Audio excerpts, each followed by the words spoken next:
Okay, episode 87 of the Saudi Fitness Talk Show, and we're very grateful to have Basim AbdulWali with us today. So, Marketing Development Director at Juffali Auto and Mercedes-Benz. Thanks for coming on the show. Thanks for having me. Really happy to be here. And we're lucky to capture you because you're only in town for a couple of hours or a day, isn't it? Something like that. Yeah. So I'm based in Jeddah. That's where our head office is. Yep. I'm from Jeddah as well. Okay. Born and raised, born in Jeddah, lived abroad most of my life, then came back to Jeddah. But yeah, definitely from Jeddah. Okay. So Riyadh is always a place to visit and pass by whenever we have something happening, activities, events, and so on.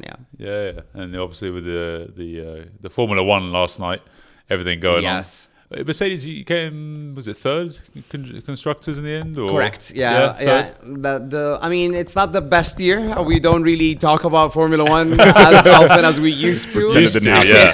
When Lewis was winning everything. Yeah, but we're sitting back now, taking a seat back and looking at the others enjoying themselves and knowing that we'll come back. The time will come. So, 100%. Yeah. You got two young drivers, two very good young drivers. So. Just get in that car, just 100%. And then it'll be British, right? Russell's British. Kimi's Italian. Yeah. Okay. But he's very good. Yeah. He's a young 19, I think now. Yeah. 19 in a Formula One. Wow. Yeah. That's amazing. Finished, I think yesterday was he 8th or 7th? 9th? No, he's very good. Yeah. He's. I always find it interesting how you get into Formula One. Seems like, how do you even get into that sport? It's just ridiculous. We start with karting. But it sounds like such a. I think Hamilton kind of did a dinner for all of them, and in his post that he posted on his Instagram, the caption was, "These are the only 20 individuals that does this in the world." Yeah. You really think about that. There's only 20 of them driving Formula One. Is there any other sport like that? 20 only? I don't know. Formula One is though. It's because the cornering is just. I was watching something the other day. Like they had it against a Bugatti, and they're about the same speed, top end speed. But as soon as you start going around corners, it's different. It changes everything. And that's where Formula One cars just take over, isn't it? Have you ever driven like in a racetrack? Yeah, I have. My dad was big into race a long time ago. Yeah. Okay, so his best friend used to race Porsches around. Okay, that's Sorry, amazing. I shouldn't say Porsche. No, it's all right. Yeah. But he used to race Porsche. Yeah. Porsches. Yeah. Driving in a racetrack, I've had the chance to do that, obviously with Mercedes-Benz and a couple of tracks. And when you drive in a track with, let's say a regular car, like an AMG, a street legal car, and you go through those corners at a speed, and you think, how are they doing that at such higher speed? Yeah, it's mental. And for 58 laps, if you lose focus for a second, you just lose your spot.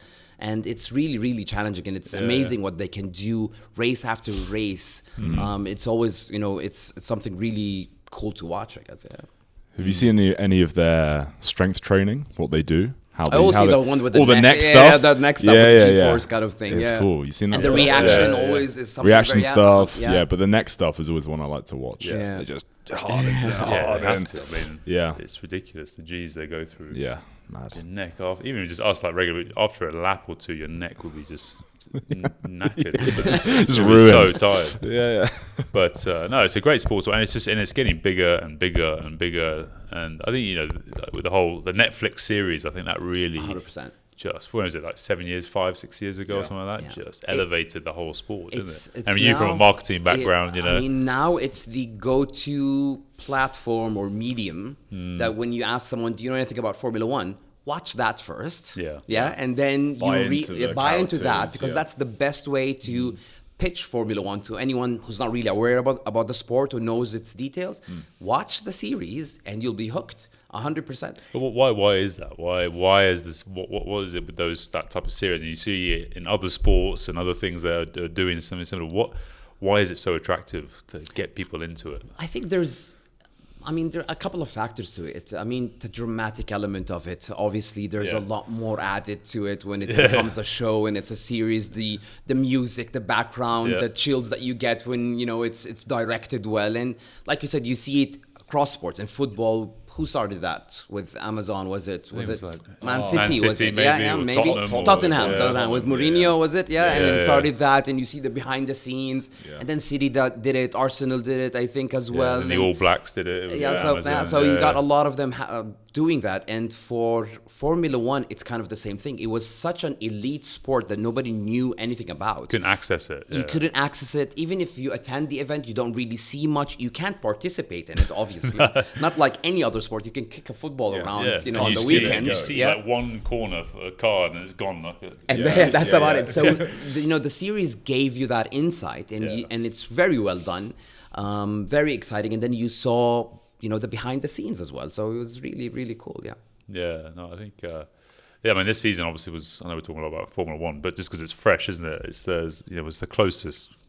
Season by far, literally down to the last race. 100%. Yeah. It's always fun when it happens that way. It's not really a lot of fun when it. The champions.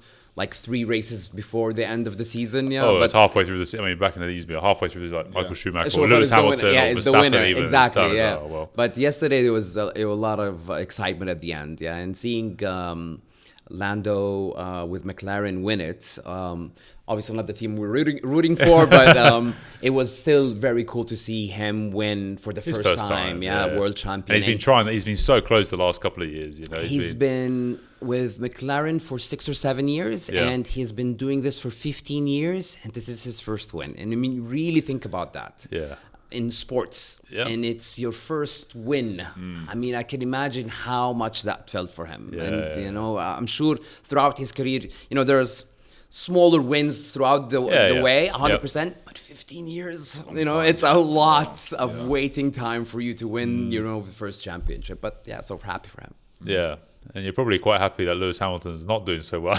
I mean, look, he's a legend of Mercedes-Benz. That's never going to change. He did amazing with the team, but it was just the right time for him to move on. And I mean, you see this in a lot of sports, not all sports, but you do. If you look at football, for example, you see legends of teams. Who've been with teams there for 10 years. And they move on in the last couple of years of their career to another team. Even teams that they compete with directly. It's probably a bit of maybe a childhood. I don't know, just a race with Ferrari. He said that. He said it has that legend 100%. sort of status, doesn't it? Ferrari. He basically said that. He said, wearing red or riding a red car on the track is the ultimate dream of anyone who's into cars or racing. I mean, that's Ferrari. Yeah, living, because it's, you don't want to have that what if moment when 10, 20 years down the line, like, I had that opportunity to race for Ferrari and I never had a go at it. Yeah, especially when you've been racing with the best team in the world for the last few years. Exactly. Let's go to a more minor. More of a challenge. It's a challenge now. More minor team, no, but I like Mercedes. I think you guys got a very strong team. But about you, maybe for our listeners, go into your kind of background and how you've kind of got to where you are today, and obviously all the elements part of it with fitness, and I know you're big into running now and everything else. So where did this journey start in your kind of career? Because obviously you were based here and then you traveled a lot. So for running specifically, I started this year, so this is my first year into running. I was never into athletics at all. I tried everything, the gym, personal trainer, and all of that. Give it a couple of months, and then I ended up skipping a lot. And then one day, I have a 7-year-old son, Asa, and we were either playing football or something, and I was out of breath, and he wasn't. Right. I was thinking, okay, that's not really a great sign that I'm out of breath and my 7-year-old, I can't keep up with him. What's going to happen when he's 15, 16 and, he really wants to challenge me? And that was kind of a wake-up call for me, and said, okay, I need to really look into something that would help me improve my health and so on. And and at that moment, I remembered when I used to go to the gym and had a trainer that I worked with. It was really great. The most fun part was when we went on the treadmill and competed, and who can stay longer and all of that. But, either before the workout or after the workout. I said, okay, maybe I'm good at running. And I just started that. I went out for a walk, became a light jogging, and then became a run. Signed up for an app called Runna, which is part of Stravia kind of app, but it's focusing more about training you or coaching you for running. Right. Cool. And it started slow. I can't keep up. I did well. And then I started doing that. And until recently, I was with a couple of friends, and they're both very into workouts and athletics. One does these Ironman runs and all of that, and the other is into bodybuilding and yoga, and they asked me to join them for a run. Okay. And I was like, what are you talking about? Are you, I just started this. And they said, wait, don't you run 10K and don't you do like 20Ks a week and all of that? I told them, yeah, but I said, then you can do this. Yeah. And having that from them, one of them was Mukhtar Shaheen, who's also a photographer, great friend, great motivator as well. Right. And when he told me that, I was like, wait, does that make me then a good runner? Or, You had no comparison before. I've never had, it's not in my circle of people that I, hang out with, and then so having them or someone who's really into that, saying that was like kind of, whoa, okay, maybe this is serious. Maybe I am doing good. Okay. And I just, continue doing that. I started participating in races and runs and And then you did, I see you did one in, is it Alula? You yes. raced up there? So my first ever race I did was in Jeddah with Masafat Running Club. Okay. And it was a 5K run. Right. And I was dead after the 5K run. And because even with my practice and all that, I was doing like 3Ks maximum. Yeah. I was thinking, that's this was a stretch. Yeah. And so 5K, say, okay, let me see how far can I go. And didn't expect to finish it, to be honest. Yeah. And again, not really knowing about how the body works, and you can push yourself, and if you're doing a 3K, you can probably do a 5K. Didn't really have that in my head. I was thinking, I can only do 3Ks. 3K is the limit. That's the limit. You hit 3 and that's it. Yeah. So, and then I did the 5K and said, okay, I was tired. It was, a lot of pain everywhere. But I thought, okay, great. And then I started looking into what kind of other races are happening, and there was this 10K race in Al Balad, and so the old town in Jeddah. Yeah, beautiful. Yeah. And like I said, I'm from Jeddah, and I said, okay, I have to do that. And it was only a 10K. A 5K again, yeah. So I said, okay, I have to do it, but let me put it and try to do it with a better time. Yeah. And I did that, and I did better. And then I started looking for more races. I participated in an Al-Ula race. It was a 10K, my first 10K. Did great there. The scenery helped, obviously, in Al-Ula. Lots to look at. Yeah, it's easy. It's amazing. Yeah. The weather also obviously helps. Jeddah's a lot more humid. Yeah. So that could be a bit challenging. But I found it helpful for me because whenever I ran in Riyadh or Al-Ula, I felt I did better. Yeah, in the drier. In the drier weather. Yeah. I started looking, and now looking ahead, you sometimes start thinking about, can I do a marathon or can you do a half marathon? So now I've signed up for the Jeddah half marathon, which is happening on the 10th of January. Okay. And there's the Riyadh marathon. That's Feb, is it? When's end of Jan, I think. End of Jan.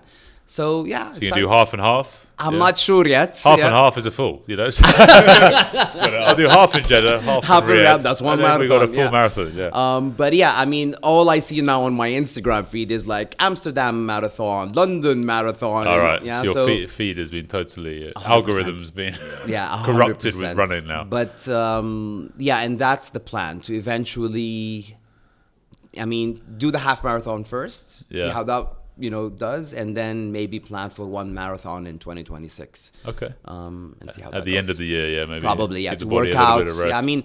Not just the rest. The plan for 2026 is also strength now training. Yeah. So I've been running a lot. You got to be strong to run. Yeah. So and I've noticed that, and I went to like a running clinic in Dubai as well, and they're all telling you, how much strength are you doing, workouts? And it's like, not really that much. Say, no, you need to do that. Yeah. And that's the plan for 2026 now. Especially as mileage goes up and up. Exactly, to try to support that. Robust. 100%, the knees, the thighs, and all of that, everything around it. Backs, everything, So, getting all that going. Yeah.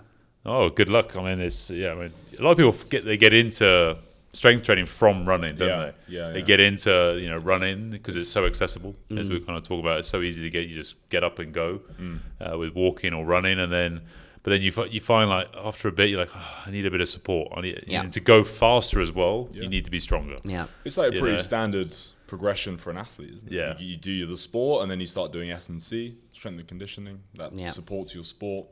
And now it's like amateur athletes are starting to do it. Yeah, and it's good. Yeah. I also felt that it's it's a challenge as well, because I enjoyed running. I still enjoy running, but there was a challenge element of seeing myself progressing, doing better week in, week out, after a month, after two. And then, okay, you either go to the direction of looking at time, how fast can you run, or the distance part. And obviously I'm 41 years old, so I'm not really keen about the time part as much. I'm not gonna be I'm not gonna participate. You're not gonna be going on a camp to Kenya soon. Exactly, definitely not. I've seen those videos. Go as fast as can, train with the Kenyan. So it's the distance. And then with the distance, okay, so how can I do more? I have to be more robust, more stronger. Yeah. And have you found any carryover? Because a lot of people who do a lot of endurance work often are into their business and things like this because of the mental side of things, and having to grind away and that kind of delayed gratification as such, and all these type of things. Have you felt much crossover between starting running and into your kind of professional life? 100%. I mean, I think.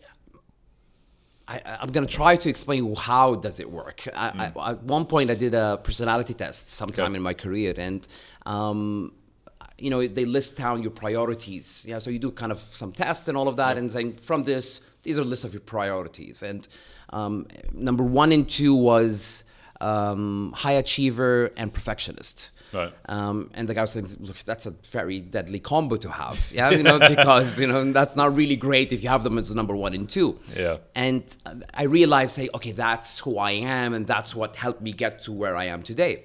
And when I started running, that helped as well, because it's not just about going out and running. It's about making sure that I do it right. So I wanted to run the right way. And I wanted to achieve more. So it helped me.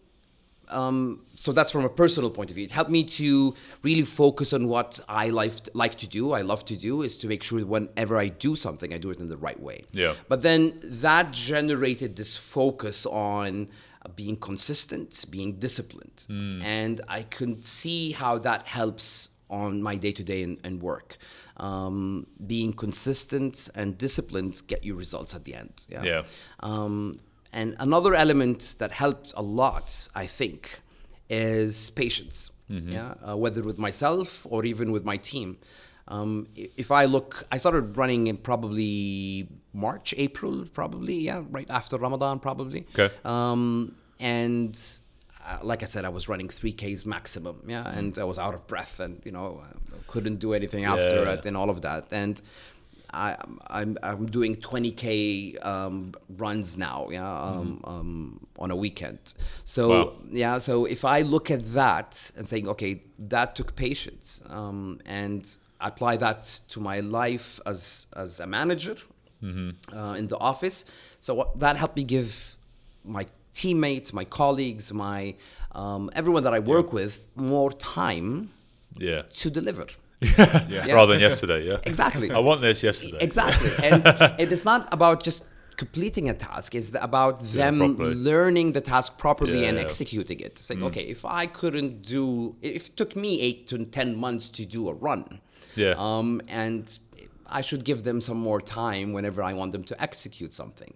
And like I said, because I had this high achiever, perfectionist kind of personality, I was always like, this needs to be 110% correct. Why would you do a mistake? Why would you have a mistake?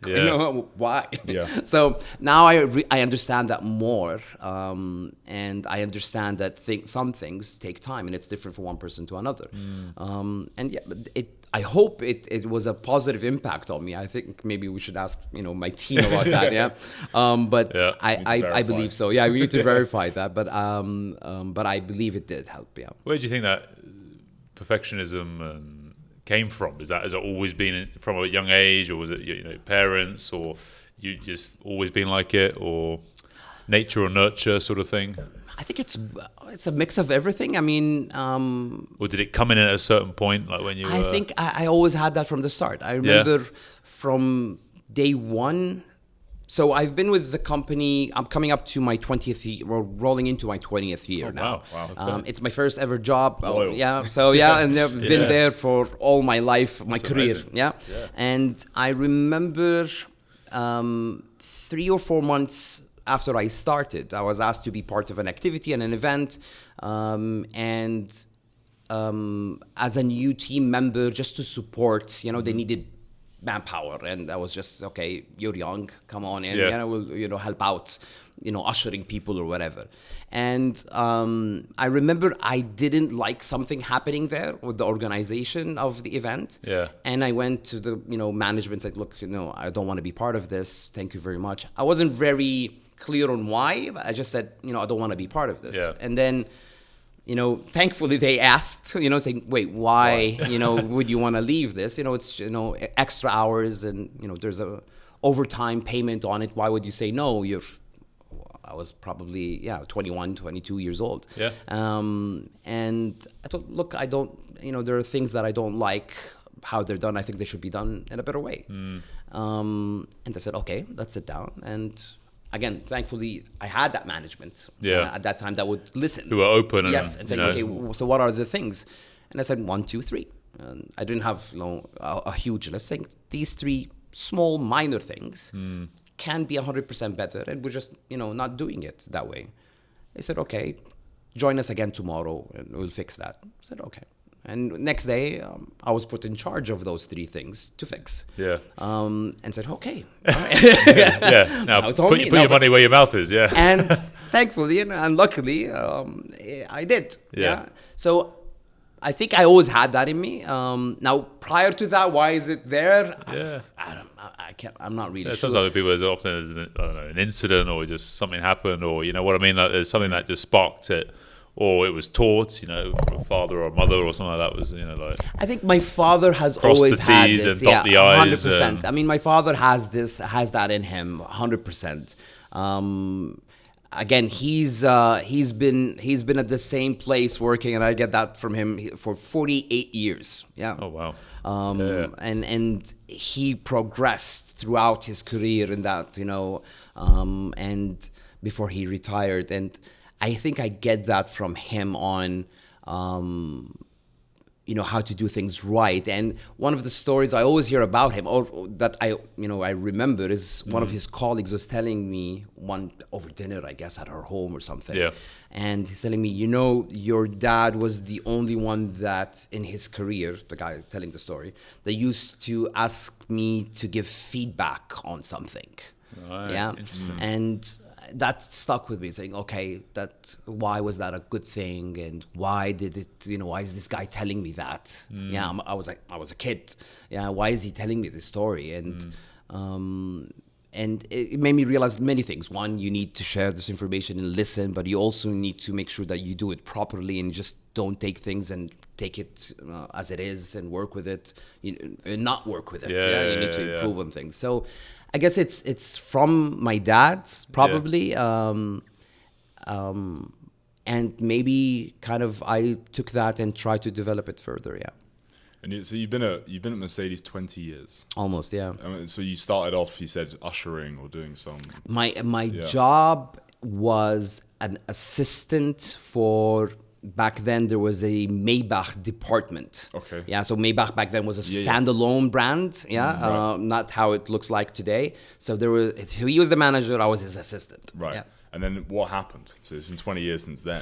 How is that journey? How did that go? It's been a great journey, to be honest. So I started with that role, and then. So the marketing team asked me to help them with events, the whole ushering part and all of that. Yeah. Back then it was a much smaller kind of company, I would say, the number of people. I think it was around, maybe 300 employees in the whole country in total. And definitely I was in the head office here in Jeddah. It was a very small group of people.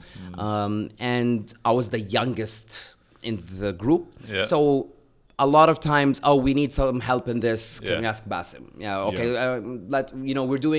There's a batch of interviews happening today. We need someone who's good in English or good with computers. Can Basim help us with that? So I did that bit. We need to translate our ordering system from English to Arabic. Basim, can you help us with? Okay. So I've done a lot of that in the first year or so. And that helped me a lot, to be honest, because you got exposure to so many different things, working with sales and ordering, working with HR, working with top managements, staying late when there is the CEO having a late meeting just to take minutes because for some reason there was nobody there except me. So I did all of these things. And after that, I got an opportunity to move to the marketing department. Since I've been now doing a few events with them and all of that. So I got to move to marketing as a marketing executive. But also that came at a time, so this was probably 2008, where AMG started focusing more on AMG as a brand. So AMG, for those that don't know, is the kind of sports section and high performance division within Mercedes-Benz. Right. So in 2008, they launched this global program to help all the general distributors around the world to really focus on AMG and kind of position the brand as a high performance brand in each market. So when I moved to marketing, I was kind of involved in that rollout of that program. I became the first AMG expert in Saudi Arabia back in 2008. And they kind of initiated this program just to have these brand ambassadors, if you want to call them, but within the organization, not for the public. So I became the guy that people asked about AMG when they ever had a question as an AMG expert. That went really well. Was part of that rollout, came up with ideas on how to roll out and driving events. And that's when we started doing test drive events, brand experience events, focusing more on AMG. And it was really great. Then, I had so many different things. I worked with dealer standards, applying global dealer standards for the first time in Saudi Arabia. And then in 2010 was my first managerial role, where I took over the Maybach division that I started in. So I took that role. 100%. And that was very interesting because I remember at that time I've been only in the company for 3 years. Right. So considerably very young manager and very early in his career, but the general manager we had back then, I guess saw something in me and believed that I could take this challenge.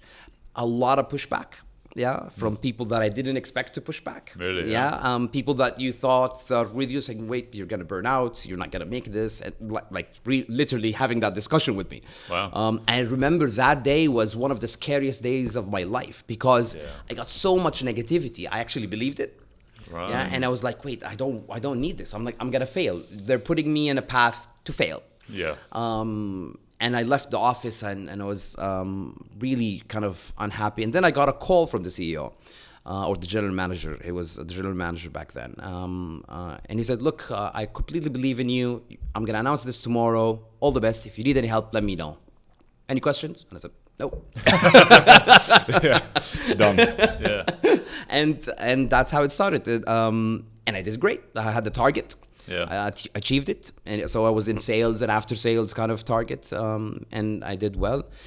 And then it progressed into that marketing. Went back to marketing. Started as a marketing communication manager. Probably now that happened in 2012, probably. And then from communication manager, got CRM, so customer relation management involved in that. Became head of marketing. Then got development added to me, to my role, which includes network development and some business development as well. And for the last couple of years now, director of marketing and development. And what have you learned about marketing through those years? What are some big things that if you were going to pass on some advice, what would it be? So just a one-liner about marketing. Doesn't have to be one-liner. You can go on. I guess. I guess it evolves, isn't it, as well? I mean, to be adaptable is very important. Because it changes. With different mediums coming in. I remember starting our Instagram page. I was part of that team. And now you can't think about marketing without social media channels. Right. trials. We tried having a Pinterest, Mercedes-Benz Pinterest account. Didn't work. So it's about adapting, but also trying out and learning different platforms, different which things. ones are good for what things. Exactly, and we still can't do well on TikTok, for example. Although everyone is on TikTok, but it's a bit challenging for us because how to communicate that luxury premium communication on something so quick, something very quick and that stands out for everyone else. Events, we do some that are great, we get awards for, and then we do some that nobody turns up for. So I mean, trial and error. It's basically. trial and error, and being able to accept that is very important. Not feeling that, okay, if this didn't work, that's it. No, there's another chance, around the corner. Just make sure that you learn from that mistake that happened.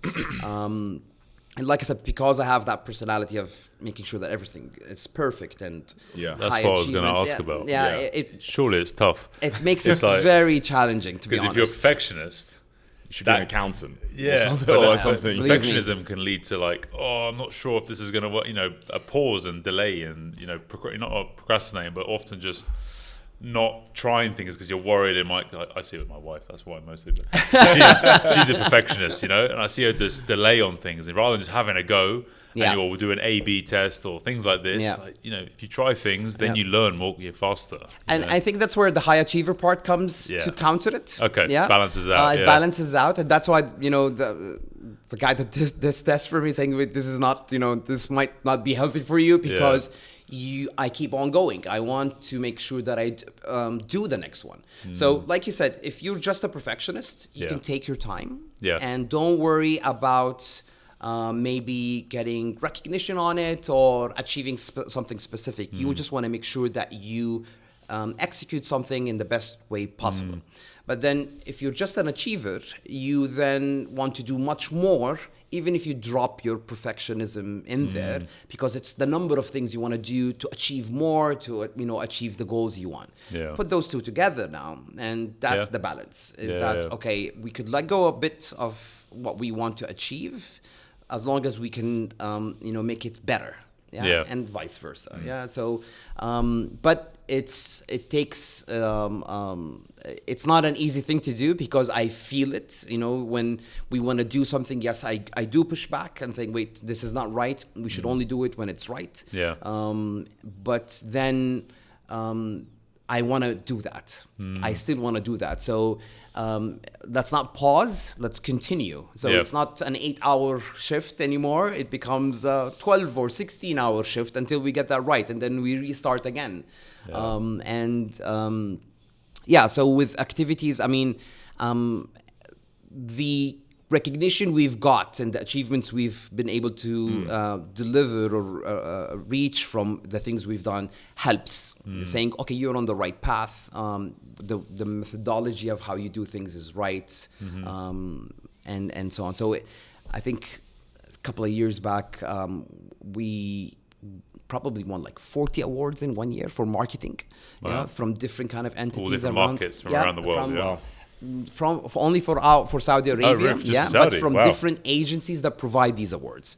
So some of them are based in the US, some of them are based in Dubai, and some in Saudi, and from Mercedes-Benz Global, obviously. So we've been getting that recognition, and that tells us, okay, there's something right that we're doing. So with Mercedes-Benz, for example, they have awards every year, and I think for the last 4 or 5 years, we've been consistent in winning in those awards year on year. And that's against about, I think it's 63 markets around the world within Mercedes-Benz kind of. And Saudi's been winning, And Saudi's been winning, Amazing. So that tells us at least, you're doing something. We're doing something right, exactly. Yes, And it's with marketing. It seems like it's not so formulaic. Like, it's very creative. Yes. In terms of like with a message you're trying to deliver or whatever your goal is for that campaign. Like, how much of it is kind of like tangible, result driven? You know exactly what to do, and then how much of it is kind of intangible bit of a risk you might take on something? How does that work? So I think you always have to have that tangible part in the core of it, because if you purely have it based on creativity, then you could lose your way. Get lost. 100%. And because an idea pulls you to another idea, and then you end up, doing like something out of this world, crazy, and that doesn't deliver the message or the return. I mean, no comments. Yeah, no comments. So no comments on that topic. Yeah, but I think if you lose track of what the goal is and what the kind of core, I would say, elements of and who why your customers are, who the customers are, and why are you doing this? You need to put all of that in place, and then you start doing the creative part. And I enjoy both, to be honest. I enjoy the creative part as much as I enjoy understanding who are we talking to. What is that individual's behavior like? What does he do? Where does he go? What does he like? And I think that's very important, because a lot of times when I do, especially when I do interviews, saying they want to apply for marketing, saying, I love ads. Okay, what do you love about ads? And saying, how to create ads and all of that. And obviously we're not an advertising agency. So we don't create in-house ads. We go and work with agencies. So when someone comes in thinking that's what marketing is, and then that interview becomes a lecture, and I was like, wait, that's not what this is about. Such an umbrella, 100%, isn't it, of a term. And I take my time usually with those interviewees, and maybe they walk out saying, I wish I'd never passed by, because it ends up becoming an hour-long interview of me just talking about what marketing is. And although you have this passion about being creative, for it to make sense and be successful, you need to understand what the business requirement is, because at the end, all ads are for businesses. So first thing you need to understand is, what are the business needs? Who is asking for it? Why are you doing this? Why do you even have the funds to do that? Why? So when you understand the why behind it, then that helps you 100% on the direction you want to go. But then definitely the creative part is also very important, because you see creative directions that fail. And you see campaigns, and sometimes I ask myself, okay, how many people saw that and said this was okay? Is it just one, or is it a group of people? Okay, who is that person, and how come that he completely missed the point here? What happened? Are there any interesting campaigns that stand out to you that you can recall that are just that we did? Well, it could be what you did or what someone else did. What's just interesting to you? I mean, there's a lot. It'll be very difficult to me to share of them from other brands, for example. But from what we've done, okay, I can give you one example that we've done probably a couple of years back, and it had very negative reviews. We did a campaign. It was a photo shoot. It was a Saudi couple, but so a Saudi couple in a car showcasing lifestyle, and showcasing. I think it was probably either an E-Class or an S-Class, so showing kind of high-end lifestyle with a young couple in the car. So trying to showcase that to a certain audience, and for some reason, we missed out on a very basic element of the attire of the guy in that shoot. And his thobe was not in the right way, and his shumar, so that the headgear was not on the right way. Really? And we missed that. And that's a team that is Saudi. And so, so it looks like it was made by an American or something. Exactly. That's the feedback we got. Like, wait, why are you hiring someone from not this country or doesn't know this culture to do a Saudi-focused shoot? And we were thinking, wait, we're all Saudis. But then it was a mistake. So that, so the goal was right. The idea was right. The creative part was right. The shot was really beautiful. It was really nice. The execution wasn't great. And we got so much negative feedback that we said, okay, we need to cancel or remove this post. And we removed it, which is something, maybe others would say you shouldn't admit that. But yeah, we did that. Yeah, it was a mistake and we learned from it. And the detail, what's the saying? It's the devil is in the detail. Yep. Yeah. And that's, so such a small element because we were looking at everything else. I don't need to look at the thobe. I'm expecting the thobe to be 100% right. So I'm looking at the colors, the background, the car, the positioning, how they're seated, all of that. And nobody's looking at the main it's such character. An interesting thing about marketing. It's tiny detail can make just such a difference. A word, something. Yeah, just such like a word. And you don't know.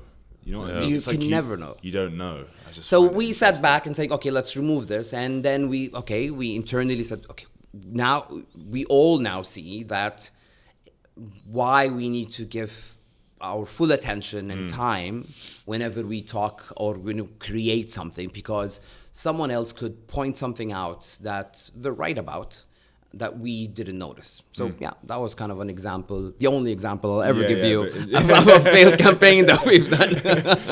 But what about good campaigns? There's a long list of those. Many. So many.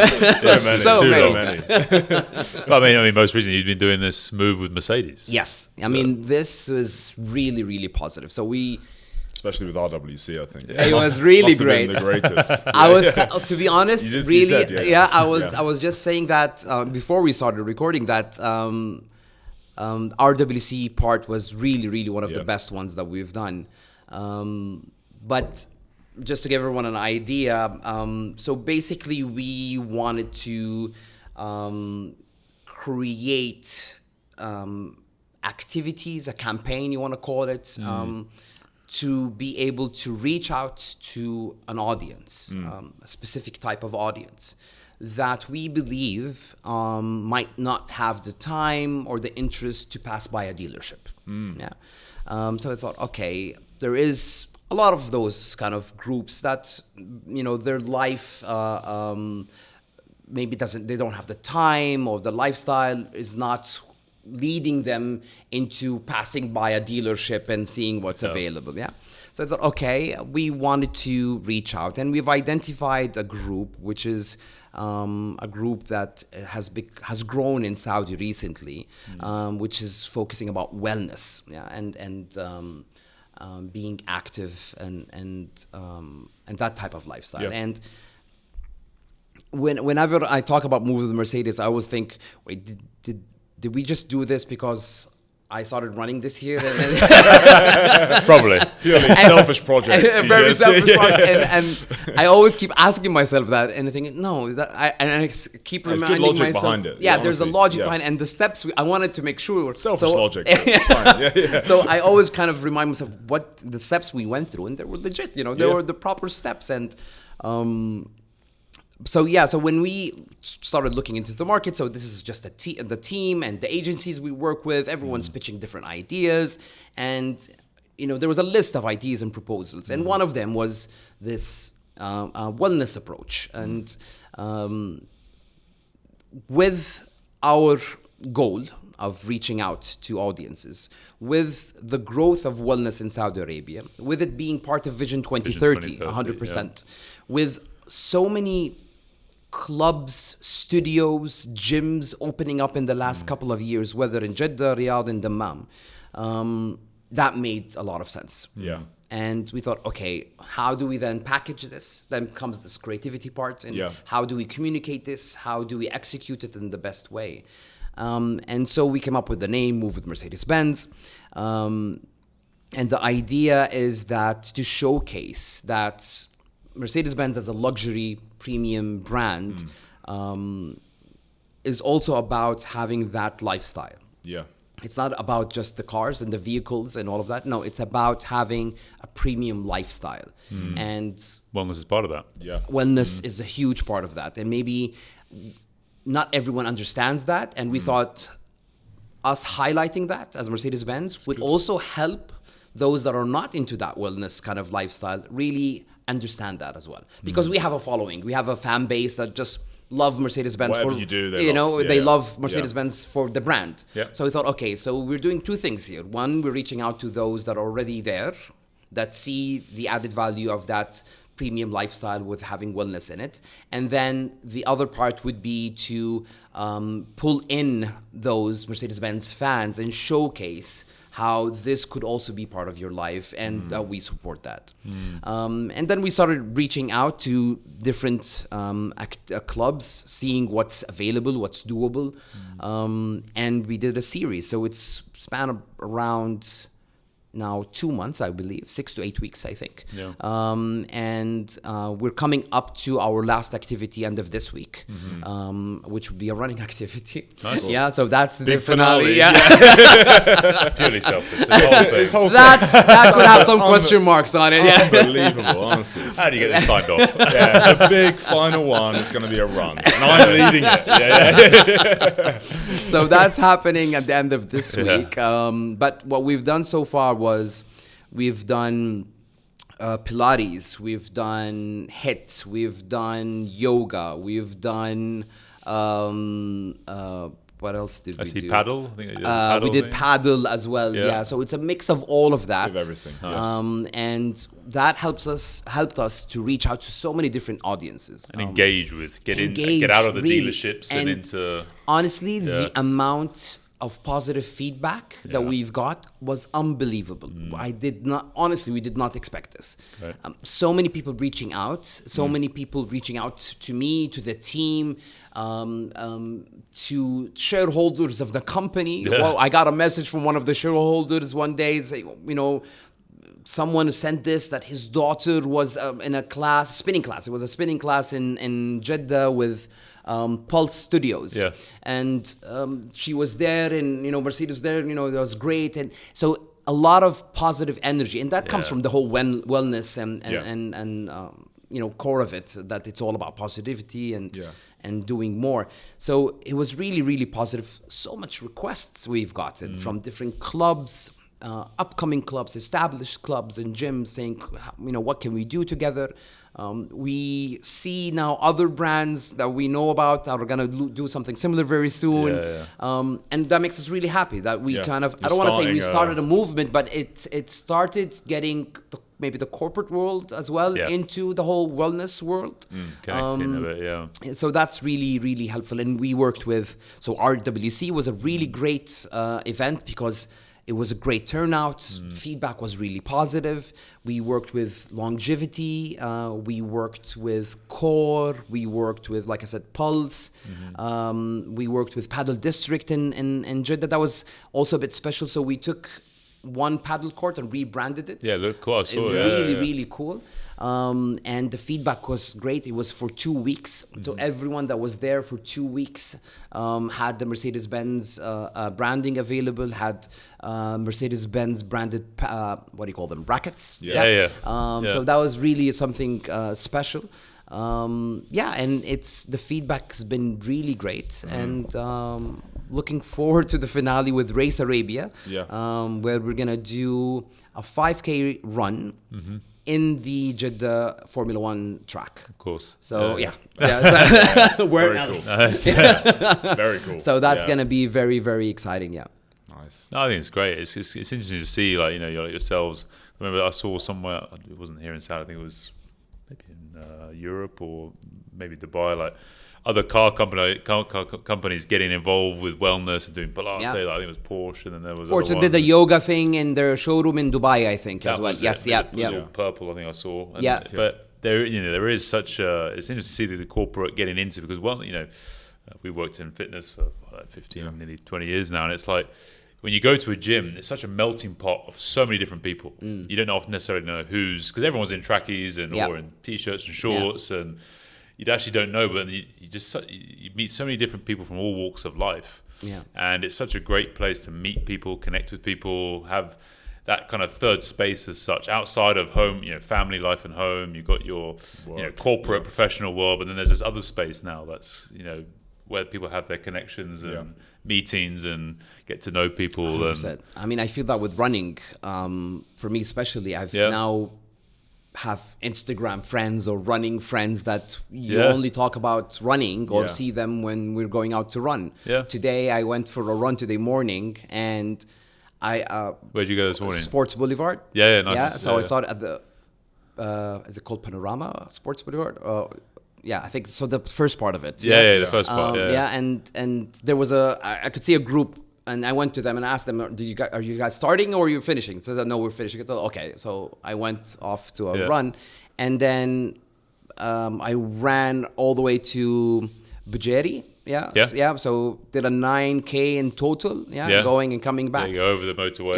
And then come back. And by the time I was done, so obviously that group is done, I sat down opening my Instagram, and then I found out that group was We Run, the running club. Okay, those guys. And when I came up to them, they were doing this content and them running, and I told them I saw the behind the scenes, and now we follow each other on Instagram and all of that, and it's really cool. So you got that community, that you build these relations through just by participating in these activities. And the great thing about it is it's all about support as well. Yeah, this is something that, for me, again, never being part of that world, everyone is supporting everyone. Yeah, you're doing great, you can do more, and that's really special in the wellness kind of world. I think this is what I was about. The nice thing to see is even with Saudi as a whole, as a country, introducing more sports, because sports teaches you that. Whether whatever sport it is, sport in the UK is massive. I mean, it's huge. So. I grew up playing all sports, whether it's football, rugby, playing squash and play every cricket, all this. But you learn how to. There's that accountability element, So like, when you're on your own a lot of the time, you're like, oh, I'm tired today. Maybe I'll just skip this run today. But when you got other guys who are going to be there, and you're like, oh, okay, and all the coaches there, or you're in a season, you're building towards something and that's why it's not, and from being here myself, 7 odd years, and talking to a lot of people, sport was not a big thing here, over the last 50 odd years or whatever. So now they're pulling in so much sport, and obviously Ronaldo coming, and they got all the running clubs starting.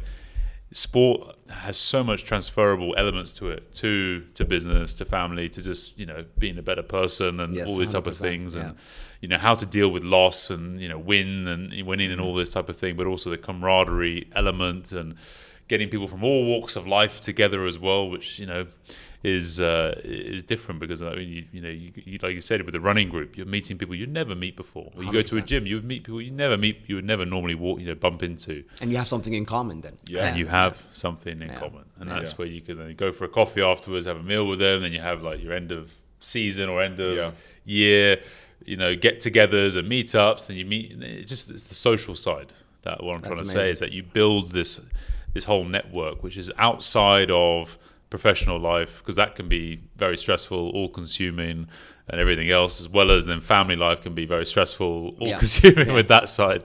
So having something on that third space or third activity or whatever it is, group where you can really connect with people and have something that just you can just escape for an hour, or if it's playing football once a week with a load of friends, or in a group, or at those lower leagues. It doesn't all have to be the high leagues, but I see with Saudi now is all about attracting the top, because that will help generate from the bottom as well and get people excited. I mean, it's funny because it's even the negative things about these activities is things you have in common, like pain or injuries. Exactly. So exactly, yes. And you don't have that in anything else. No. Not in corporate. Nobody sits, moans about getting fired or losing a campaign or whatever. But in workouts and wellness, I feel, at least from my experience, is that I'm talking about pain with a smile on my face, because we have this common thing between us. Oh yes, you got bond that over the struggle. Exactly. Yes, and that's really that. It helps you grow to some extent, as an individual, as a person, because you take in that challenge and accept it because it's shared between us as well.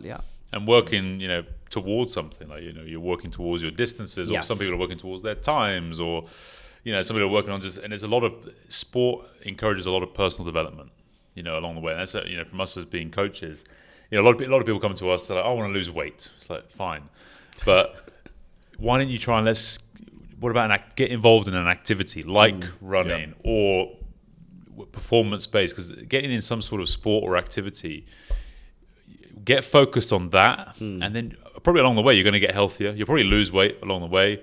If you get into paddle, to go to the gym. And you'll want to go to the gym. Like now you want to go to the gym. You say, I want to get better at running, or I start paddle. Oh, I'm better. I want to get better at paddle. Right, I need to work on my rotation. I need to work on my speed and my agility. Okay, then you go, and then that's a better way. When people just go to the gym to lose weight, and that's where a lot of people struggle with that motivation. And like, I don't like the gym because they don't have that why. Yeah. Like, why am I going to the gym? Like, why am I putting myself through all this pain? And my trainer is awful to me. He just shouts at me, and he's an arsehole basically. It's like, but then you got to have that strong why. Like, why am I doing it? Oh, there's other people in my running group who are also probably they go into the gym and they're training. And then I see them getting faster. Why are they getting faster now? It's like all this stuff. Yeah. And then you'll get healthier. You'll probably lose the weight. All these things will come as a byproduct of. Look, it's a challenge because there's a mental element to it, and understanding that patience. We talked about that, and understanding that it's a path that you have to go through. And I remember when I started running, and I see people just passing me by, and at some point I remember it was a bit challenging because am I just too slow? Is this never gonna work out? What shoes is he wearing? What socks? What's he drinking before? What is he doing that I am not aware of? Or I can't do. That's the worst part, even that I can't do. And then being able to shift that mentality and just doing it and continuously doing it and trying it out. And I've seen around me a lot of people that said, I'll pick up running, and then they do the same mistake that I did, saying, I remember my first ever run, I was running really fast, and I was thinking, okay, I don't need to. And I only realized that when I started the Runner app. Wait, slow down, because you can't keep up that pace. And that's the message I try to give everyone. It's like, wait, take it easy. Find where you are able to challenge yourself, yes, but don't overdo it. And take it a step by step. And I see people around me saying, "Oh, wait, I tried it and I was out of breath after 50 seconds." Yeah, how fast were you going? It's a sprint. It's sprinting. Yeah, you're sprinting. So there is that element of the mental part that one needs to kind of adapt as well. Yeah, we need to really understand what is it you're doing, why, but also that you need to take your time with it. Nobody's gonna be an athlete overnight, and people went through a lot to reach to what they are, the level that they are in today, whatever kind of sport they're in. And I always try to say that to everyone that I know that wants to get into that. Say, mentally, control your kind of self. Don't push yourself. But that's why, physical training generally is, it's very, very, even with assistance, it's still a slow process. Yeah. It takes time. With everything with these phones nowadays and social media and all the marketing, everything's so instant, and payment, you can buy now things with one click, and everything's so fast and getting faster. Order things, you get it within 20 minutes now. It's like everything's so fast, whereas physical training takes months and years of and you don't see any results. You train. That's not one thing. Like with strength training, you might see a bit of a pump. You see what you could look like in the future for 10 minutes, you just chase that and then forever. It just goes, and you're like, it's gone. That pump is gone now. Back to reality. But it's something that you're doing, and you're actually breaking down the body. You're actually getting weaker. So you feel worse afterwards. But that's the process, is that you have to slightly break down the body to then let it grow stronger, faster, fitter, whatever. And maybe finding something that you individually or personally like as well. For example, creating content. If that's something you like, then maybe you tie that up. For me, it was sneakers. So I'm into sneakers, and I'm a sneakerhead, and I collect sneakers, and I have a sneaker podcast. And so when I started running, I started looking into, for the first time in my life, what kind of sneakers that I would run in. And it's not only about it's not only about the good ones. Like, wait, the cool ones as well. I want to make sure that whatever sneaker I'm running in, no one else is running in, so I get the collabs, the limited editions, and all of that. So I mixed kind of those two worlds into one. Tell us about sneakers. Tell us about some cool ones. There's a lot. I mean, when it comes to running sneakers, there's Which brands do you like? So. Do you have to say Adidas or no? I mean, yeah. Mercedes and Adidas are pretty. Yeah, so Mercedes and you're pretty tight. Right you're here. pretty tight, you two. But no, I like when it comes to running sneakers, Nikes. I mean, I was running in a Nike today morning. It was a Vomero 18 called Coffee Pack. So. Yeah, exactly. Are they brown? Is that why? They give you a boost, yeah. So Like so that's the caffeine boost into it. Transdermal through the heel, and then boom, you go. You know. But New Balance obviously are very cool as well. Asics, New Balance. I just got a pair from a collaboration with a store called Up There, which I think is a sportswear store in Australia. Right. Yeah, and they did this You're collaboration sneakers from all over the world. I love this. This is cool. So that was a really cool pair, and I keep looking about what kind of collabs are dropping where, and trying to source those out. So so I think. Well, what for you is a good, like, what are you looking for when you're looking at these trainers, or I'd call them in English? Yeah. Sneakers. Okay. Sneakers. Sounds weird to say. Yeah. Okay. Shoes. Yeah. Okay. Or trainers. Shoes. Yeah. I mean, first of all, the core of it needs to be a good sports sneaker or shoe, or trainers. So you don't go and get something that's not for running and use it for running just because it looks cool. Yeah. So that's the first thing. So when I started running, I had basic like Pegasus 41 Nike that you can just walk into the store and pick up. Some. And I kept running in those for a while, and then I saw the Pegasus 41. I always have a problem pronouncing his name. EK, so Eliud Kipchoge, the runner. Sure, you could say whatever name. I wouldn't know. Kipchoge. Kipchoge. Okay. Kenyan. Yes. So he had a pair that is a collaboration with him, and thought, okay, they do collaborations with running shoes. So I started looking into that. So first thing is good running shoe, and then is that. Who's it collaborating with? Mm-hmm. Why are they collaborating? Is there a story behind that? And then if it's a cool colorway, there's anything specific, special about it. And then if you get all three together, that's a great shoe. Yeah. What are those? Cool. There's the really thick sole ones that everyone's I don't know. It's just like all of them. Hokas. Yeah. What do they like to run in? So I have one pair of Hokas, not my favorite. A lot of cushion. Yeah, it seems like you give you no feedback. Like it's a very comfortable shoe. A lot of cushion into it. I try to mix it based on the run I have. So if it's a long, easy run, I try to use something different when it's a tempo run. And so, for example, less cushion for the tempos. Less cushion for the tempo. That's what I try. Evo SL right now with Adidas. It's very popular. That's the truth. That's a fact. Of course. But they even released an Evo SL AMG pair. So black and red. Very, very cool. They collaborated with you on this one, yeah? No, they didn't. I wish.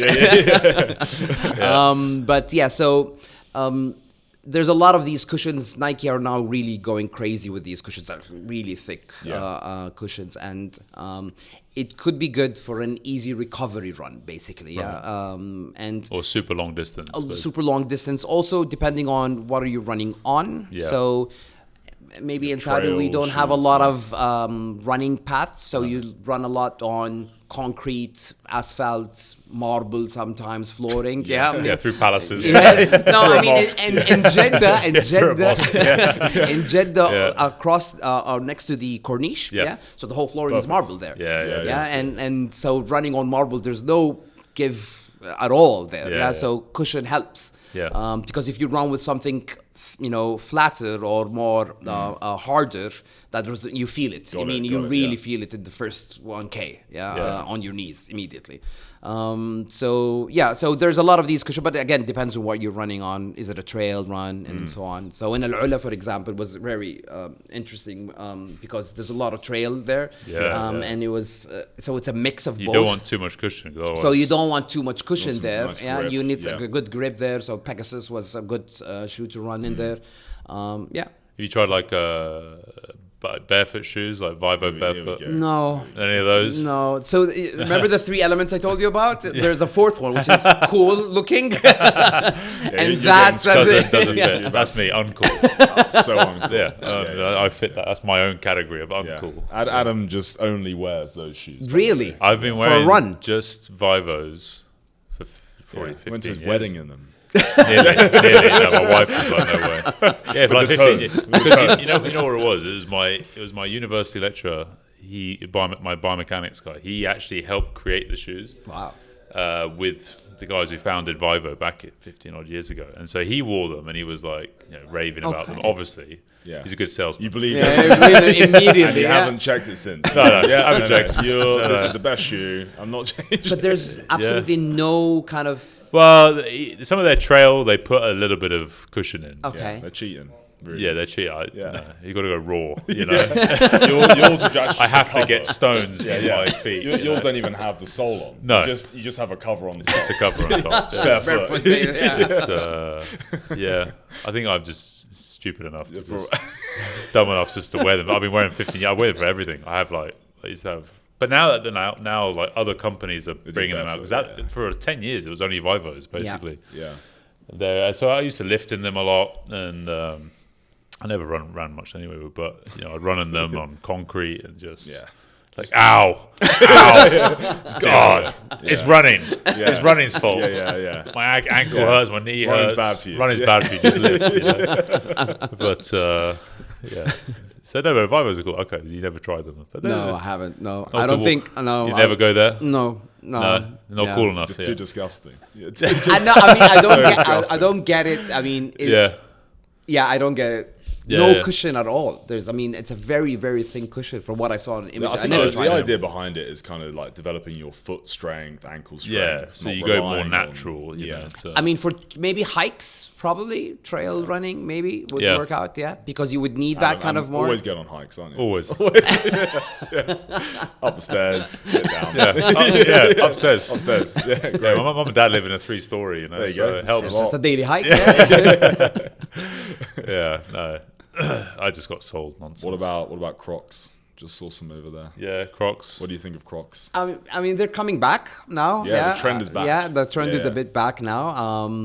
They actually just hired a new designer with Crocs. Changed them completely. Yeah. Who's gonna No, but he launched one pair and they look a bit different. But they've exploded the last 3-4 shops years. everywhere. Yes, 100%. Yeah. Now, but especially all the things my daughter loves them. Yeah. Yeah, they Got all the accessories on accessories to them. it, yeah. My son now he's only 2, but he's wants all of the things on and they're it. because it's easy for them to wear. No, all my kids basically have grown up in Crocs. You can put them in sports mode. They've got my daughter has 4 And different that's pairs. a great marketing kind of approach. cool. Calling it sport mode. Yeah. And just You know having about the sport basic. So you see the little lever thing. So if you have it in the front, that's just your chilling. Comfort mode. And then when you want to Sport put it, mode. sport mode. Yeah. So it holds. you can run. Yeah, exactly. No, I swear, I saw. They won't fly away. Yeah. I went snorkeling in the Philippines, and I saw a guy swimming with those on in sports mode, and they were just locked onto his foot. He was just. But that's going, getting marketing. Yeah, amazing. I was I was like, saying, yeah. incredible. I was Just like, the fair wording play. of it, it's like amazing. He can move around. He can get offshore now. It's like, I mean, they're floating, so it's impossible to swim. But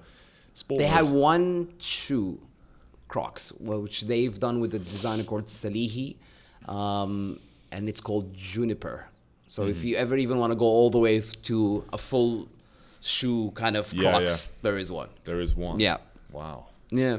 But there's Interesting I was thinking brand, now obviously. with Mercedes, there's so much competition flooding them up from China mostly. Like all the cars brands. I mean, every year there just seems to be another one, more and more quality coming up, and obviously Europe. Kind of the old from Germany. You got Japan as well. 100%, But yeah.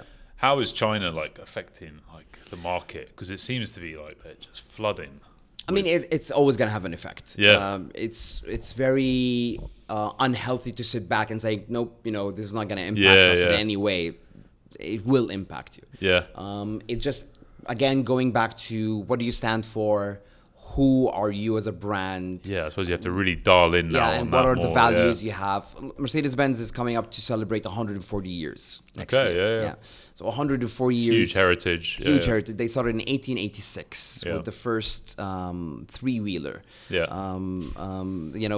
That was driven by Bertha Benz. So she was the first person to ever drive a car. Yeah. She used to stop at pharmacies to refuel. Yeah. So from that, Yeah. still being very much relevant, Yeah. 140 years down the line, still being one of the top 10 brands across the board, value-wise. There are things that you can be proud of with the brand, and you can challenge any upcoming brand, but you cannot just completely ignore them. Same thing happened with... That's what I was saying. Do you do this more, or do you do this more, or do you kind of have to go... You have to go, all you the have way. to be aware, aware. but you can't get distracted. 100%. Yeah. You need to stick to your core values. You understand what you're delivering. What's the difference between yourself and other brands? Because technology is becoming much cheaper, so everyone has access to it and are able to develop it and introduce it into their products much easier than 10 years ago. Especially with cars as well. Especially in cars, yes, 100%. Like and especially in China. Even China, and some of the Korean cars, they're fully loaded with stuff like 10 years ago would have been like, really new, and all the extras are now just in. Yes, you know what I mean? A standard. Yeah. So is it now? So what distinguishes you from those other brands? If it used to be technology, you can't use technology anymore because now it's just available for everyone. Yeah. So you need to look into what really stands out, and for us, it's very clear. Yeah. It's the history, the heritage, the luxury that we provide, safety as being a core value that we don't. Look away from, these are the things that really makes you stand out from other brands. There was a phase during Mercedes-Benz history where technology was, the most important part. But when I was growing up, my dad, he always had Mercedes, so he had the CL, CL 500s, cool. Very nice car. He had an S-Class before, I think, but he had Mercedes for like, I don't know, no, hasn't got one anymore. But he had one for like 20 odd years, and I remember when they're like parking sensors. Back in the late 90s, and it was like you had these three. Dots. You're like, wow, parking sensors and sat nav. I mean, when that was a thing, The phone. The phone, everything. Like back in, he had a CL5. He loved that car. CL500. No, you could even look at basic things like ABS systems, or those things being introduced.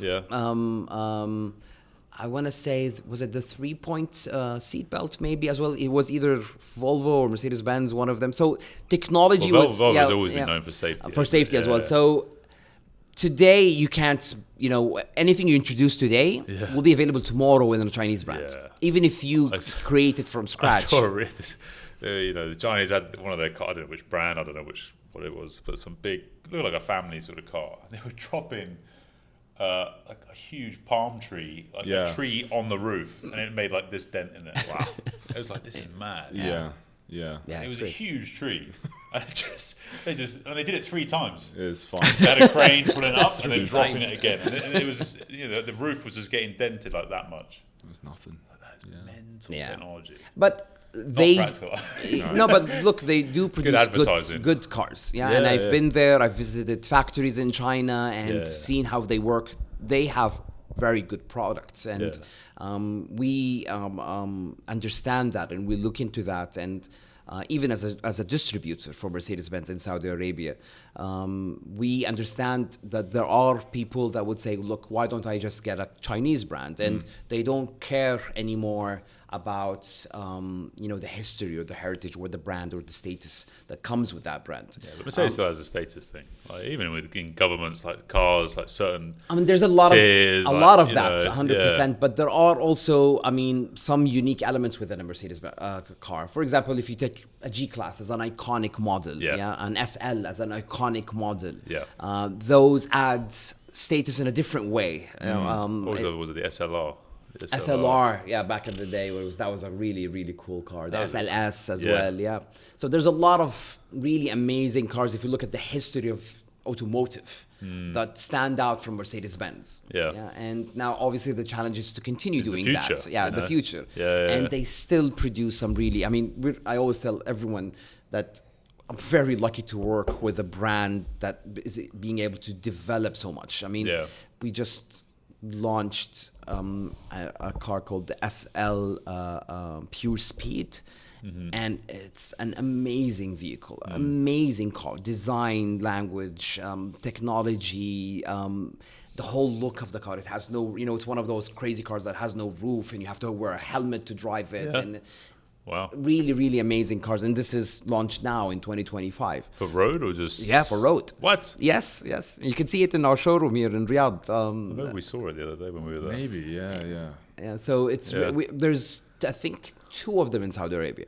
So it's maybe a not really, then. I mean, you think about that a brand that can invest in producing such a vehicle Such a thing, yeah. still in 2025, that we believe adds value as well to the brand. And for those that really are into the automotive world and into owning unique vehicles. So that's something that will take a long time for upcoming brands to be able to deliver on. Yeah. Because it's it's reputation, isn't it? 100%. Yeah, You know, I that think also adds. German and especially German and Japanese cars have the reputation's the best, Yeah. isn't it? Still, in China, that's going to take time. 100%. I mean, remember when the guys. South Korean brands came out? Yeah. Kia and Hyundai and all of that. Yeah, Everyone's yeah. saying, oh, no, nobody's going to drive those. And now they're everywhere. Yeah. And they're proper cars. Yeah. Very good quality, reliable. Yeah. Yeah, I think Chinese will go through that phase. There's a lot of Chinese brands, much more than what the Koreans did. Yeah. I think at one point there was like 100 Chinese brands, but obviously not all of them are exporting. Yeah. So there's a lot of brands that only sell in China. Yeah. Because there's so much demand there. mental. Yeah, and I've been to China a lot, and you see brands that you have no idea what they are. Yeah. And they're very popular there. But I think eventually you would see a few Chinese brands that will settle and become more popular, and some will disappear because they just can't keep up. Because there's a lot coming from their side. Yeah. What about like all these EVs, all the electric cars? Is that, it seemed, not many of the big brands kind of initially got into it. They kind of like, do bits, and then it seemed like 3-4 years ago, a lot of everyone started doing a lot, and now it feels like it's tapering off again. It is, yeah.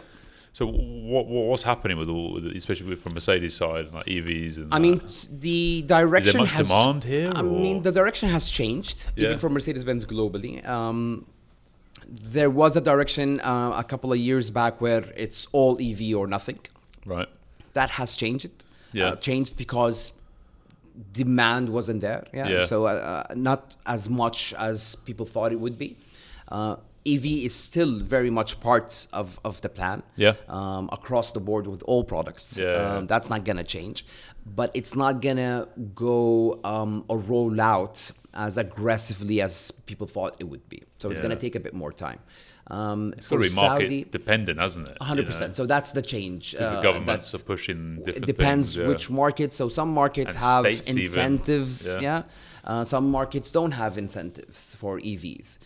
If you look at the Scandinavian countries, for example, there's a lot of huge incentive and support from the government if you own an EV. So people will buy EVs. It makes much more sense. In the Gulf region, for example, you don't really have that. So why would you buy an EV? But nevertheless, there is that move towards EV even in Saudi Arabia. So it's part of the vision as well. It's part of Vision 2030. We've seen Saudi Arabia invest in brands like Lucid, which is an EV brand, Seer, which is going to be the first Saudi car coming out in 2026, is EV. Tesla's obviously just come here. Tesla just launched, when was it? Earlier this year, mid-year this year. And they're doing huge investments. They're opening charging stations across the country. So there is this direction into EV. But it's just going to take its time until the infrastructure is done. You have a company like EVIC, which is actually called Electric Vehicle Infrastructure Company. So that's a PIF and a Saudi electric company kind of partnership or joint venture between them to open this company, EVIC, and their role is to increase EV stations infrastructure in Saudi Arabia. So if you see, for example, You see them a lot. I think they have about 20 stations in Riyadh now. Yeah, I've seen them around, and that's growing more and more. So eventually, you would see more EV. There is, I wouldn't say huge demand at the moment. There are people that are into electric vehicles, early adapters for sure. Yeah, people that want to be the first. There are that, and for Mercedes-Benz, we've always offered the full lineup. So we had the full range available. And what's also interesting and a good thing from Mercedes-Benz global direction is that they're stepping away from EVs being a different design. And now they're the same design, and you have the option of having it as an electric vehicle or an internal combustion engine. You see that a lot of the brands all did different styles. It's like, correct. Some people actually just want that, but with electric. With EV, So we're going to have the first car of that direction will be the CLA, launching in kind of Q1 of 2026, where you'll have the same identical car, whether you want it as a regular engine or ICE or internal combustion engine or an EV engine, EV battery. Yeah. Okay. Yeah. Interesting. Yeah, and hybrids as well. Like hybrids is still there. There's a new technology also called range extenders. So that's an electric vehicle with basically a generator attached to it. Okay. Yeah. So you fill it up with gas, but you also charge it. Okay. Yeah, and then the engine recharges the battery as you go. Interesting. Yeah, so that's a new technology that we see some brands kind of rolling out. And what's that help with? Range exactly. Extension. So those give you at least usually 1,000 kilometers and plus. Yeah. Wow. So that's really that's a game changer as well. Yeah, and cool. That could be a solution as a transition period. Yeah, between regular engines and full shift into EV. Yeah. Especially with the market here. I mean, because what's the stat? 70% of the population is under 40, 35, something like that.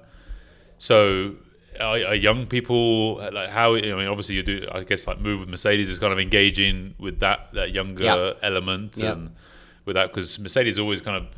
I mean, in the UK, it's going to be seen as like an older man's kind of C-suite kind of car. You know what I mean? True. Those who are in the top executives, and if you have a Mercedes, you're normally doing pretty well. So that's. But especially with the population so young, are you offering? There's not many like smaller car options, or is everything or the range here suits the market here and everything else? Surprisingly, there has been a shift, obviously, with the type of vehicles that we sell. Historically, it's been and with more women driving now 100%. Here. Back in 2018, when this changed, that changed how we do business to some extent, or at least the products that we offer, or how we offer them. Historically, the bigger cars were the higher demand, but that's also across all the brands. If you really look back, it was the big SUVs, American SUVs. Yeah. It's hard to find a smaller car. You didn't really see a lot of small cars, but if you look recently, you see a lot more smaller cars now. Because the traffic, it's not as easier to have a small parking. 100%. It's the cost of owning a vehicle. And so we do offer those kind of vehicles. So we've got whether it's the A-Class, whether it's the CLA, the C-Class. The C-Class has become probably one of the most popular vehicles that we sell in Saudi Arabia. It's good to see that the brand is also focusing on these vehicles. So we got an SUV version with the GLA, for example, which is basically A-Class, but kind of an SUV crossover SUV. Yeah. You have the GLB, which is a small family car SUV. So you've got multiple products within that range of vehicles that can really support the demand that we have in Saudi Arabia. And the good thing about the brand, obviously, that they offer this wide range of products. It's a very broad range. I mean, if you look at it from A-Class all the way to, I don't know, a G-Class 4x4 or an S-Class Maybach. And that's a lot of different kind of products that we have available. So you cover a broad spectrum. It's I think what you guys, especially leading with the kind of Move side, I think that's a great initiative. Obviously, we enjoyed working with you guys, and it was. Because it's becoming, like we were saying, this third entity. This wellness is such a big part of people's lifestyles, and which is cool. And it's cool to see you guys, jumping on that and supporting it, because everyone's got to drive somewhere to get to the gym, or drive to go to the run in Alula or wherever it is. But and it was cool just hearing about when you were saying about your initial story, just how you really just got involved with everything. I think that's something, from a sports perspective, early specialization. Yeah. Kind of see it even, nowadays, people are early specializing in things. Not trying out different things. Not just, get involved in here, get involved in here. Like, put in a box too quickly, and it's not good. I'm this. It's like, well, what about, that's where you're an entrepreneur, you do a lot of different things, or, but I haven't seen, a lot of people, when even in the UK, people try and, I'm just going to do this. It's like, but you got involved in so many different things, and the willingness, the hunger to try and get involved in all different areas. I think, in maybe the corporate world, they would call that kind of cross-function. And I always tell that even with everyone in my team, whenever even we hire someone, saying you're gonna go through a lot of cross functions. So don't panic. I'm gonna push you to make sure you try that, because you'll learn skills over there. Because even if that you're not made for that, but you're gonna pick up something. Whatever it is, maybe you'll use it today, maybe you'll use it down the line. You never know.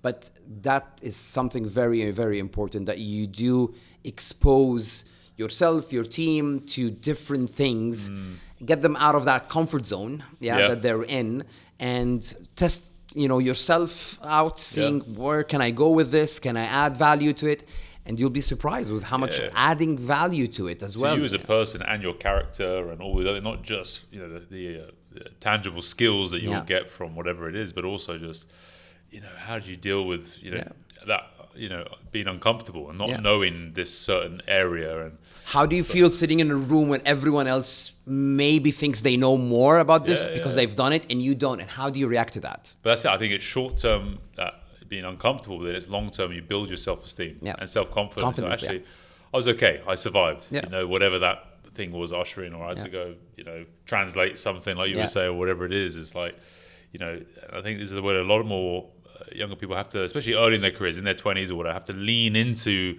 some of these things. And maybe it's not where you want to go eventually, but you can learn a lot about yourself and about different areas.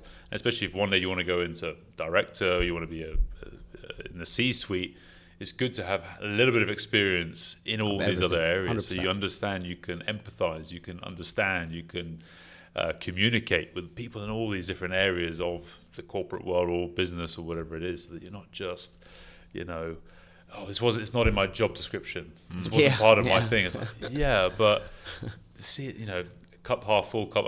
This is a huge opportunity. You can see a whole different area that you would never have the opportunity to see. I remember once, this was, just to be clear, not available anymore, but one time, I tried to kind of change maybe the job description, and then I added the line saying, and anything else that your manager would ask for at the end of the job description. So just to keep it open, because being able to say, I've done that, I've been there, I know how that how that works, what do you need to do, adds a lot of value and confidence in your communication with your team as well.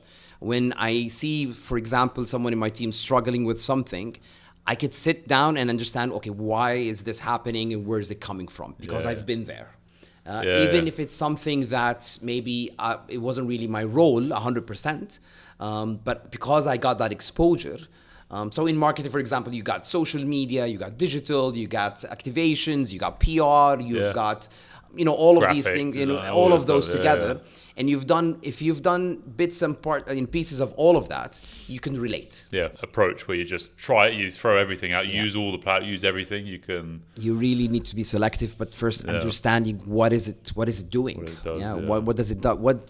How does it feel for the consumer when you tweet or have a post on X versus a reel on Instagram versus a short on YouTube, not even a full video, like a short. Okay, what happens here? When do you actually look at YouTube shorts? And why are you checking YouTube shorts, not Instagram reels? why are you doing both? Understanding all of that Yeah. would help you understand how to. Yeah. And it's not easy because it's very easy to say that, but it's a lot of consumer behavior understanding. It's also understanding the algorithm itself. How does that So work? a lot of Because analytics have to go on. all of that. Analyzing everything and tracking Yep. and testing, and it's a minefield, isn't it? Really, at the moment, it's a lot. It's a lot of platforms. It is a lot. And I think we should also tell ourselves that it's okay that if you're not on all of them. Yeah. And as long as you're doing something in the right way. Yeah. And I mean, for example, Snapchat is huge in Saudi Arabia. Right. Huge. But I'm not a Snapchat guy. Yeah, me either. Yeah, so it's okay. So every now and then you see me trying Snapchat because I want to make sure that I'm there. FOMO. Yeah, exactly. Yeah. I want to make sure that, I increase my digital footprint to some extent. Yeah. And then say, wait, I can't be consistent on that. So then it doesn't work. Okay. Yeah. Instagram is my thing. So, okay, let me focus on that. And I think it's the same Finding thing what from works brands. for you or your company or 100%, whatever, yeah. your brand. Yeah. And like you said, like Mercedes maybe is not right for TikTok. You know what I mean? Or But whatever. a year ago, everyone's like, you have to be on TikTok because TikTok is the thing now. Yeah. And then you get dragged into that, and then you post things that are irrelevant to TikTok, and then people got a wrong impression, and then it's a negative thing. And then, okay, so what happened? You didn't gain anything from that. That's probably what's going to happen, isn't it? With a bit of time, like people will be more. They won't be on everything. They'll just be select. There'll be certain things that are better for some things, and people are more selective with. I saw, I think it was on Rogan, an interview with was it head of NVIDIA or something, and he's saying kind of the opposite of that. Oh, really? Yeah, And- just and- more. He's saying, no, it will all be one. Yeah. And then AI will help showcase to you what Yeah. you need to see. That's good. Yeah, and it's not gonna be going from one platform to another. No apps anymore, Yeah, no I think. apps anymore. Just I be think, one that- platform. Yeah, and it's gonna be They one. they are all pretty similar. Well, think how many It's apps one portal. you have. Yeah. Yeah, a portal. Yeah, you have so many apps now. Like you can. You go, were saying about this, weren't yeah, you? yeah. About Like, apps. see how many delivery apps you have. Yeah. Why do you need Why do you- five? yeah. You just type into AI. I just want food delivery. I want Yep. some shawarma under 50 reals. I want it now. That's it. And then Whoever delivers it, I don't care. I don't shit. care. Yeah, Exactly. yeah, it I don't comes. care. Yeah. But then there was, you would think about, okay, which AI platform would do that? And that's what he started talking. He's like, no, AI would eventually you, yeah. work together. Yeah, Yeah. because that's the best way for AI to develop, is that they work together. Right. Yeah, and so that's a whole different future that we can't even think about being here. Yeah. Okay. Mental. We have to stop there. Yeah, my mind will explode. Otherwise. Yeah. Well, Basim, thanks for stopping by Thank on you. Saudi Thank you so Fitness Talk much. Show. Really appreciate you Really. spending some time with us and hearing all things about what you're doing personally and your Mercedes and where it's going and everything else. So I just really appreciate it. And safe travels back to Jeddah. And good luck with the 5K this weekend. Thank you so much. Really I happy to be expect here. to see a gold medal on you when you cross the line. Really, thank you for having me here. I really Yeah. appreciate it and your time, and all the best to you guys. Really appreciate it. Thank you Thanks so a lot. much. Yeah. Until next time. Yeah. Thank you. All right. Take care. Thanks a lot.